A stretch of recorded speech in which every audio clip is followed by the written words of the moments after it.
ભાદરવો ભરપૂર રહેશે તેવી હવામાન વિભાગે આગાહી કરી હતી કે સપ્ટેમ્બરની શરૂઆતમાં ગુજરાતમાં મેઘરાજા તાંડવ મચાવશે અને તેની અસર પણ જોવા મળી રહી છે.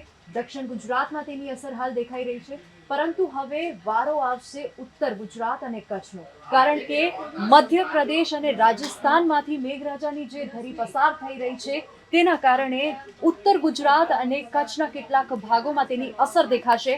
અને હાલ મધ્યપ્રદેશ અને રાજસ્થાનમાં જે વરસાદી સિસ્ટમ સક્રિય બની છે તેની અસર હવે ઉત્તર ગુજરાતના ભાગોમાં દેખાશે. આજે 4 સપ્ટેમ્બર છે અને 4 સપ્ટેમ્બરે કચ્છના કેટલાક ભાગોમાં વાતાવરણમાં પલટો અહીંયા દેખાઈ રહ્યો છે. સાંજ પડતાની સાથે જ વાત કરીએ તો ઉત્તર ગુજરાતના પણ કેટલાક ભાગોમાં તેની અસર દેખાશે, વાતાવરણમાં પલટો આવશે.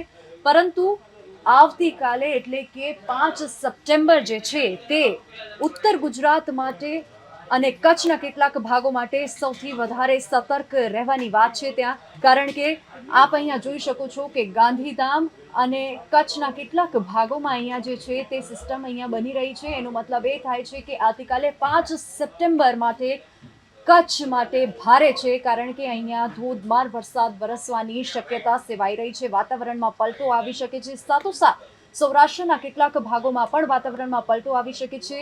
દ્વારકા, જામનગર, જૂનાગઢમાં પણ અહીંયા આપ જોઈ શકો છો કે કલર બદલાઈ ગયો છે અને અહીંયા પણ મધ્યમથી હળવો વરસાદ વરસી શકે છે. આ ઉપરાંત મધ્ય ગુજરાતમાં અમદાવાદના લોકોને પણ સાવચેતી રાખવાની જરૂર છે, કારણ કે અહીંયા અમદાવાદમાં પણ તેની અસર દેખાઈ રહી છે.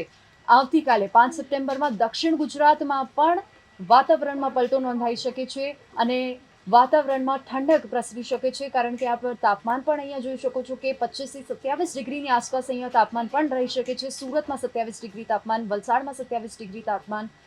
મહારાષ્ટ્ર તરફથી પણ જે સિસ્ટમ આવી રહી છે, મહારાષ્ટ્ર તરફથી પણ ઉપર આપ જોઈ શકો છો કે સિસ્ટમ દક્ષિણ ગુજરાત તરફ વધી રહી છે, ત્યારે દક્ષિણ ગુજરાતમાં પણ વાતાવરણમાં પલટો નોંધાઈ શકે છે.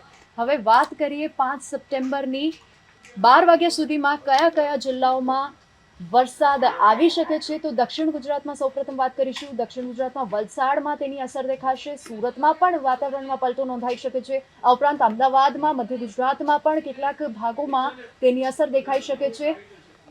ગાંધીધામ એટલે કે કચ્છના ભાગોમાં પણ તેની અસર દેખાશે.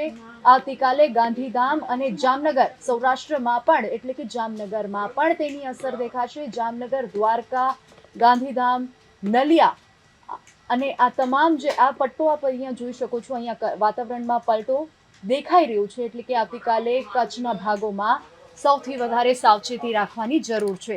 આ ઉપરાંત બપોરે 3 વાગ્યા સુધીની વાત કરીએ તો કચ્છ સૌથી વધારે અહીંયા પ્રભાવિત દેખાઈ રહ્યું છે અને સૌરાષ્ટ્રના કેટલાક જિલ્લામાં, સૌરાષ્ટ્રના કેટલાક ભાગોમાં તેની અસર સૌથી વધારે દેખાઈ રહી છે. ભાવનગર, થાન, જામનગરમાં અહીંયા વાતાવરણમાં પલટો દેખાઈ રહ્યો છે. આ ઉપરાંત વડોદરામાં પણ તેની અસર દેખાઈ શકે છે. અમદાવાદમાં પણ તેની અસર દેખાઈ શકે છે, એટલે કે મધ્ય ગુજરાત પણ પ્રભાવિત થશે. કચ્છ સૌથી વધારે પ્રભાવિત વિસ્તાર છે, એટલે કે ગુજરાતમાં કાલે કચ્છમાં સૌથી વધારે સંકટ તોળાઈ રહ્યું છે અને સાંજ સુધીમાં 5 તારીખે જો વાત કરીએ તો 5 તારીખે સાંજ સુધીમાં ઉત્તર ગુજરાતમાં પણ વાતાવરણમાં પલટો આવી જશે. મહેસાણામાં પણ વાતાવરણમાં પલટો દેખાશે અને અમદાવાદમાં પણ દેખાશે. મધ્ય ગુજરાતમાં પણ પલટો દેખાશે. દાહોદમાં પણ તેની અસર દેખાઈ રહી છે, કારણ કે જેમ મેં પહેલા આપને જણાવ્યું કે મધ્યપ્રદેશ અને રાજસ્થાનથી જે સિસ્ટમ પસાર થઈ રહી છે તેની અસર ઉત્તર ગુજરાત, મધ્ય ગુજરાત અને કચ્છના કેટલાક ભાગોમાં દેખાશે. વાત કરીએ હવે 6 તારીખની, તો 6 તારીખે ઉત્તર ગુજરાતના ભાગોમાં આપ અહીંયા સિસ્ટમ જોઈ શકો છો કે રેડ કલર અહીંયા આપ અહીંયા જોઈ શકો છો. એનો મતલબ એ થાય છે કે ઉત્તર ગુજરાત સૌથી વધારે પ્રભાવિત ઝોન રહેશે. પાલનપુર અને મહેસાણામાં સૌથી વધારે સંકટ તોળાઈ રહ્યું છે. 6 તારીખની વાત થઈ રહી છે અહીંયા, અને સવારમાં મહેસાણામાં ધોધમાર વરસાદ વરસી શકે છે.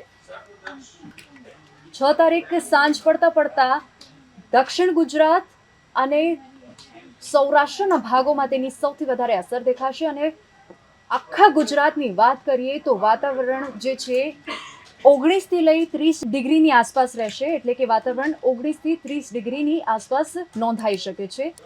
ગાંધીધામ, ખાવડા, નલિયા, સાથોસાથ સૌરાષ્ટ્રના જામનગરમાં અને ભાવનગરમાં પણ સૌથી વધારે ધોધમાર વરસાદ વરસી શકે છે. 7 તારીખની વાત કરીએ તો 7 તારીખે નોર્મલ વાતાવરણ રહી શકે છે, પરંતુ કચ્છ પણ ત્યારે 7 તારીખે કચ્છના લોકોને 7 તારીખે સાવચેતી રાખવાની જરૂર છે, કારણ કે કચ્છમાં 7 તારીખે પણ વાતાવરણમાં પલટો દેખાઈ રહ્યો છે. એટલે કે કચ્છમાં કહી શકાય કે વરસાદની હેલી પસાર થશે, કારણ કે મધ્યપ્રદેશ અને રાજસ્થાનમાં જે સિસ્ટમ બની છે તેના કારણે કચ્છ, ઉત્તર ગુજરાત અને મધ્ય ગુજરાતમાં તેની સૌથી વધારે અસર દેખાશે.